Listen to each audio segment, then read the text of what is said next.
सुप्रभात मंडळी. मी नीलिमा पटवर्धन आणि आज पुन्हा एक छानशी गोष्ट घेऊन आली आहे तुमच्यासाठी. तर सुरू करते. गोष्टीचं नाव आहे रखुमाई रुसली.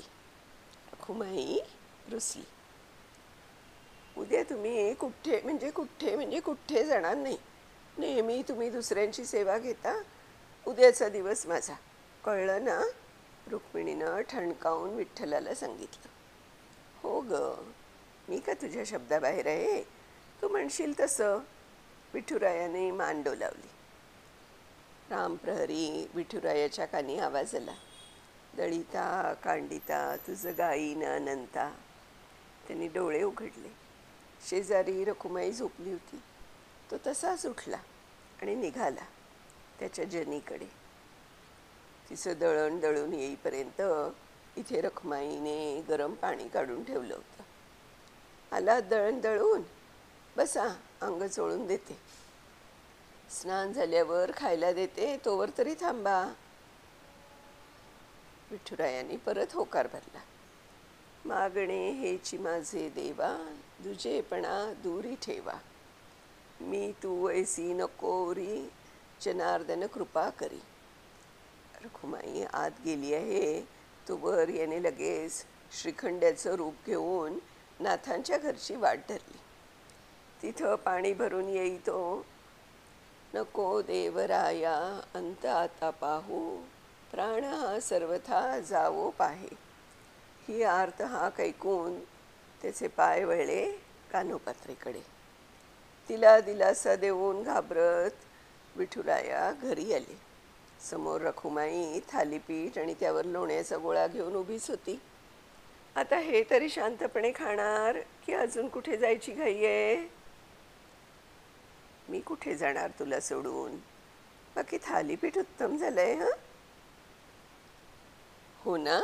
मग आता दुपारी काय खाणार ते सांगा. दुपारी भाजी भाकरी कर छान. मी तर म्हणतो तो सावता कधीचा बोलवतोय, तर एकदा त्याच्या मळ्यात जाऊन येऊया दोघं. मी नाही येत, जा तुम्हीच जा, चिडून रखुमाई बोलली. पडत्या फळ्याची आज्ञा घेऊन विठुराया निघाला. कांदा मुळा भाजी अवघी विठाई माझी. सावताच्या मळ्यातील थोडी ताजी भाजी रखुमाईचा राग कमी व्हावा म्हणून घेतली.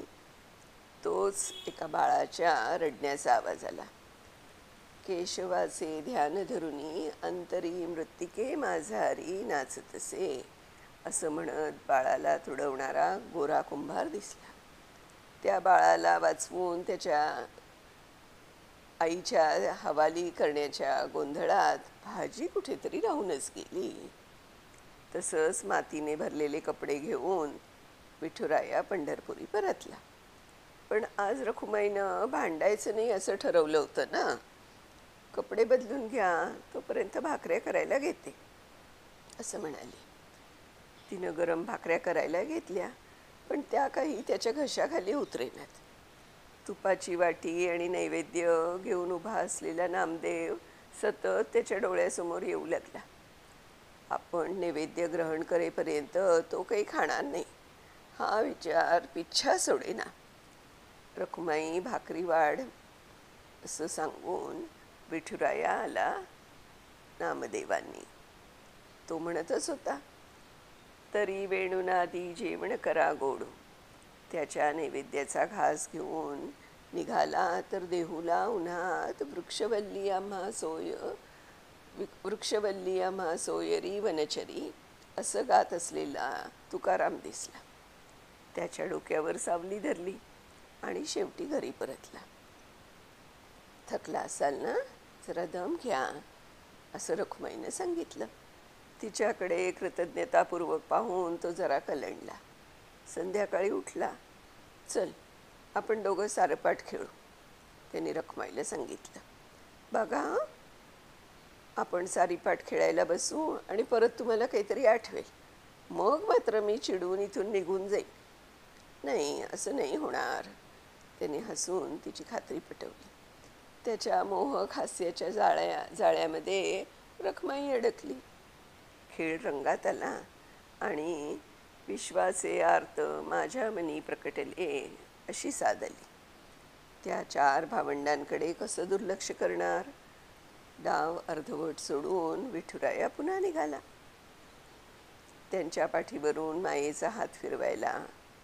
त्या चार भावंडांना भेटून विठुराया आला खरा, पण तोवर त्याची रखमाई चिडून खरंच निघून गेली होती. ही गोष्ट सगळ्या संतांना समजली. सर्वांनी येऊन तिची मनधरणी केली. तुझ्या विना वैकुंठाचा कारभार चालेना, एकल्या विठुरायाला संसार पेलेना. पण तीही तेवढीच हट्टी. ऐकेच ना, शेवटी ती त्याच्यापासून वेगळी झालीस. आता गेली 28 वर्ष, 28 युग तो विठुराया तिची विनवणी करतोय. ये ग रखुमाई, सावलीच्या पावलांनी विठूच्या गाभारी. अशी ही थोडीशी मजेशीर गोष्ट आपण सगळ्या स्त्रिया हे नेहमीच अनुभवत असतो. आपण आपल्या नवरोबांना सांगतच असतो, थांबा आज हे करूया ते करूया असं करूया, आणि त्यांचे काहीतरी वेगळेच प्लॅन्स चालू असतात. तसंच या रखमाई विठ्ठलाचं पण आहे की नाही मजेशीर. पुन्हा अशा छानशा गोष्टीसह भेटूया उद्या. तोपर्यंत मी निलिमा पटवर्धन आपली रजा घेते. नमस्कार.